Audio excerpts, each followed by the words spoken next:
ಒಬ್ಬರು general family ಒಂದು 300 units consumption ಮಾಡ್ತಾ ಇದ್ರೆ ಸೊ ಅವ್ರಿಗೆ ಇವಾಗಿನ ಕರೆಂಟ್ ಪ್ರೈಸು 300 ಇಂಟು ₹7 ಅಂತ ಲೆಕ್ಕ ತೊಗೊಂಡ್ರೆ ಅವ್ರ ಬಿಲ್ ಬಿಟ್ಟು ₹2100 ಬಿಲ್ ಆಗುತ್ತೆ.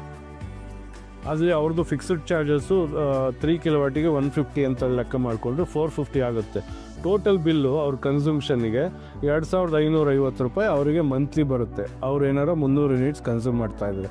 ಸೊ ನಾವು ಕೊಡುವಂಥ 3 ಕಿಲೋವಾಟ್ ಸಿಸ್ಟಮ್ಮು ತಿಂಗಳಿಗೆ 300ರಿಂದ 350 ಯೂನಿಟ್ ಜನ್ರೇಷನ್ ಆಗುತ್ತೆ. ಸೊ ಅವಾಗ ಏನಾಗುತ್ತೆ ಅಂದರೆ ಟಿಪಿಕಲಿ ನಾವು ಅದಕ್ಕೆ 3 kilowatt solar plant install suggest ಮಾಡ್ತೀವಿ. 3 kilowatt solar roof top suggest ಮಾಡಿದಾಗ ಟಿಪಿಕಲಿ ಒಂದು ಅವರೇಜ್ ಕಾಸ್ಟ್ ಅಂತ ತೊಗೊಂಡ್ರೆ cost of the project is 2,20,000 ಆಗುತ್ತೆ. ಆವಾಗ ಅದರಲ್ಲಿ ಸಬ್ಸಿಡಿ 78,000 ಬರುತ್ತೆ. ಆವಾಗ after subsidy total system cost will be 1,42,000. So ಈ 1,42,000ಗೆ ನಾವು ಬ್ಯಾಂಕಲ್ಲಿ EMI at the rate of 5.75 interest ರೇಟಿಗೆ ಇಯರ್ಲಿ ತೊಗೊಂಡ್ರೆ EMI for 10 years 1,559 per month ಆಗುತ್ತೆ. ಈ ಕೇಸಲ್ಲಿ ನೀವು ಎಲೆಕ್ಟ್ರಿಸಿಟಿ ಬಿಲ್ 2,550 ತುಂಬ್ತಾ ಇರ್ತೀರಿ, ಬಟ್ ನಿಮ್ಮದು EMI ಬಂದ್ಬಿಟ್ಟು 1,559 ಆಗುತ್ತೆ.